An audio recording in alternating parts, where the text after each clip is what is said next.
We're going to talk about refugees. It's my story.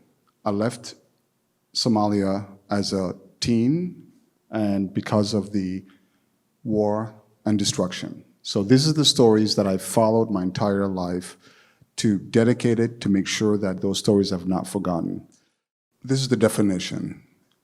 After the Second World War, the world had decided never again for people to be mistreated and persecuted. In Geneva, in 1951, the Geneva Convention Protocol protects folks, humans, because of these persecution. If you're persecuted because of race, religion, nationality, and political and social group, you belong to be protected. That's what the world has decided to do. And this is why we have refugees. Unfortunately, the wars hasn't stopped. Wars has continued. And look at the staggering numbers that we're looking at here. 84 million individuals are forced from their homes. That's the entire population of the Midwest vanishes.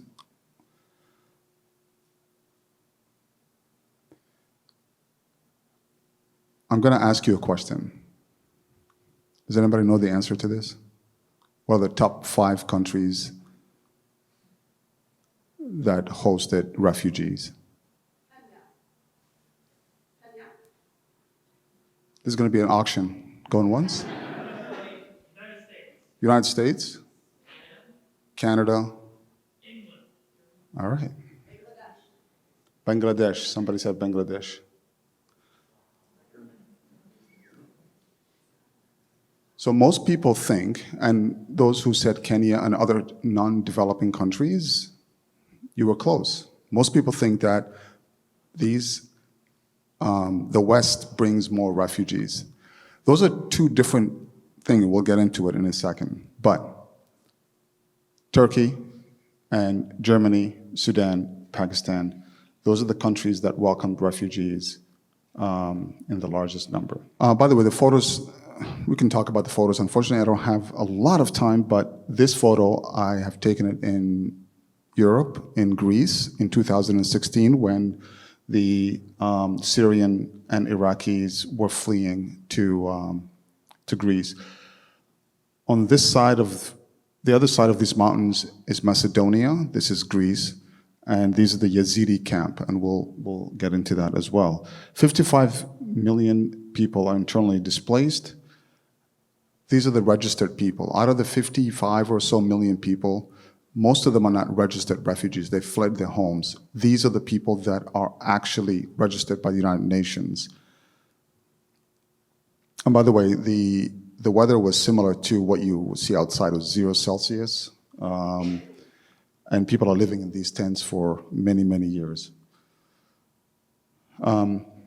Most people that suffer from wars, women and children, 47% of all the people that I've mentioned that are having a very, very tough time are women and children as well.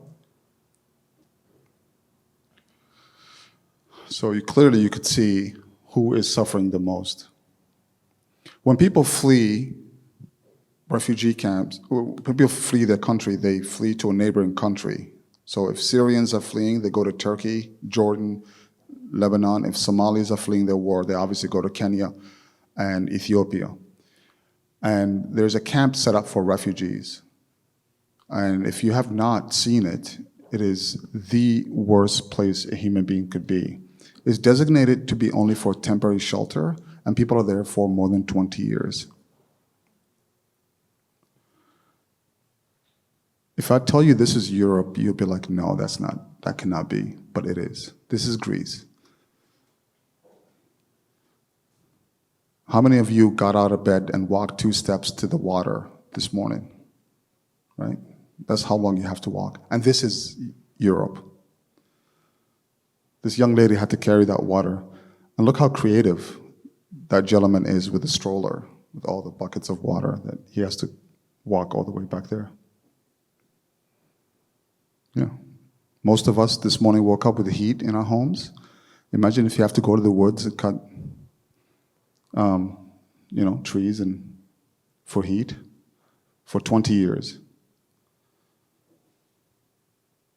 This is where I usually talk about the individual photos, and I want to really get to how refugees arrive in the United States, so I will share with you.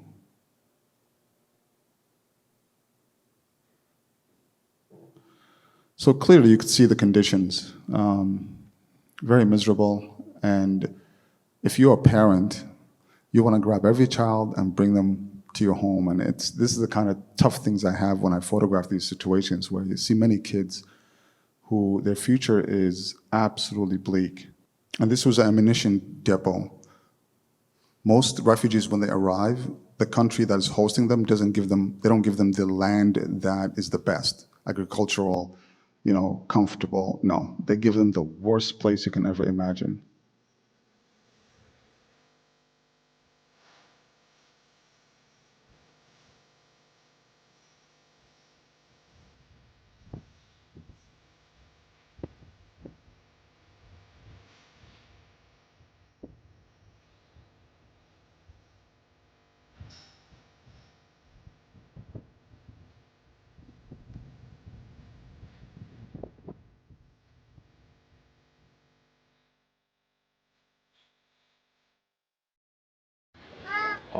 جيت أدور على سلام، هربت من الموت،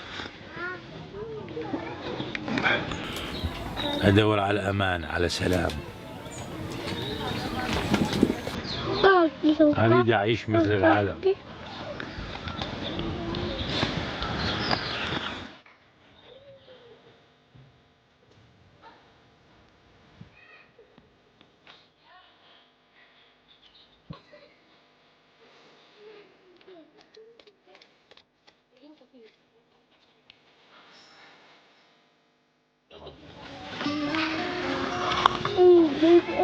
كان في أمان، في سلام، كنا مرتاحين يعني. ايه. بالنسبة لليزيدية بعد ماكو راحة بالعراق، مستحيل واحد يعيش بالعراق. آلاف السنين بدنا نتقاتل على مود هذا الدين، تريد نعوفه؟ مستحيل هذا.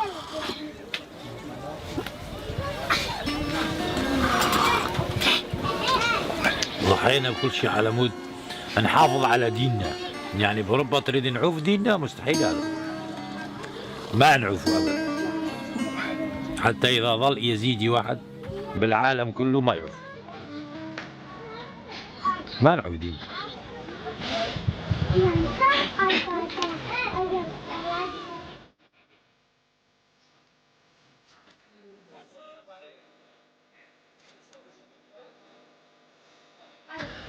والله انت مثل ما انت شايف اكو واحد هيك يعيش.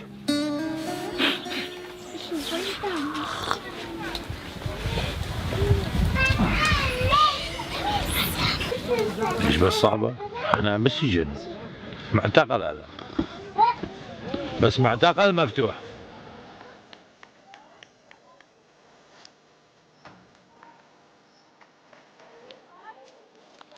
حبس فينا على المعتقل.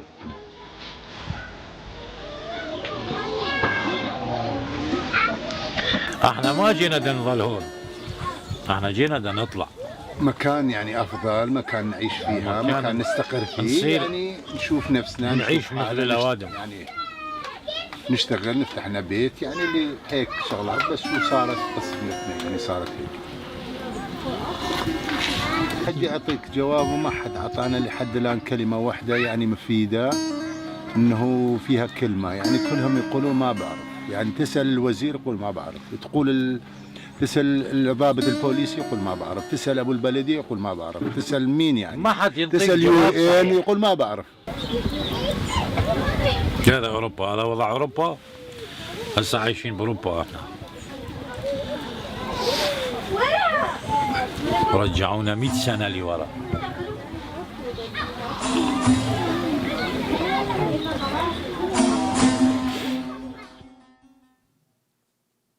So clearly you could see the conditions. I just wanted to show you those few minutes, how refugees are really frustrated. The countries they're in are also frustrated. The situation is completely frustrated. Things are deteriorating in many ways. Anyway, that's the average refugees. Remember that little tea that he had and this little heater? That's all they have. And what is emotional for me most of the time is those people who have nothing will give you the most. Small little tea, that's all they had, small little sugar. He said, come sit with us. And what helped me here, and many of you who are filmmakers or photographers, get to know your subjects better. Don't worry about the cameras. Don't worry about getting that story. What helped me here is I spoke Arabic, so it was a first-hand communication. I didn't need a translator, I didn't need a fixer. They welcomed me to their home, I listened, and that made, I wasn't even planning to actually film it. The camera was low, as you can imagine. I just let it run, and he kept talking. And it was the best moment a filmmaker can have. So the trick that I asked you earlier was which country has most refugees? What you were trying to say is, this is the answer. Which country has the best resettlement program? Again, I'll ask you. Which country welcomes refugees through the resettlement? Canada. Who said Canada? Raise your hand. We have Canadians in the house. Anyone else? Well, I'll save you. This is not in this order, but your country welcomes more refugees per capita than any other country in the world. America has the best resettlement program and the best integration program and the best refugee rebuilding the people's lives the best. Canada is second. Well, Canada from 2016 to 2021, they won. Canada was number one. I won't go into why, but you can imagine. So you're wondering how America brings people, right? How America gets people through the legal way of refugee resettlement. So this is very convoluted. I won't go into it, but there are many types of refugee, the ways that refugees come. One is resettlement. Second is you travel to America because you're a student or because you're a business person and your country collapses, and then you apply for something called asylum. You say, I cannot return to my country, I would like to be heard. And the government then will hear your case, will decide if you are a refugee or not. So if you are a refugee from the refugee camp, the way most refugees and all the Somalis and Congolese and Bhutanese, Nepali, all the neighbors that you have, if you're wondering how they got here, it's 20 years in the making. One, the United Nations High Commissioner for Refugees will interview you. Second, they will give you 3 options. Option 1 is you go back to your country if your country becomes safe. 2, integrate to the local country. Third is a resettlement. America will interview you still, get you to a health care, and make sure that you're not a threat. And then, and only then, they will say yes. But not yet. You still have to go through a health screening. And that health screening, if you fail, goodbye. So let's say you pass the health screening, everything's great. When you arrive in America, you still have to pay that plane ticket back. How many of you heard people don't pay taxes, these refugees are coming here, taking our jobs? So these are the numbers of refugees that arrived. The ceiling is 80,000, and it's up to the President of the United States to decide how many people come in. It's no Congress, it's not your local city, no. It's the federal government through the White House decides how many refugees come in. In 2008, who was the president in 2008? Are you sure about that? Who said Bush? That's right. So this was a bipartisan. You see this? It had nothing to do with what party was. Refugee resettlement was bipartisan, agreed on to protect refugees who are arriving in the United States. So obviously the numbers dropped for whatever reason that I will not discuss here.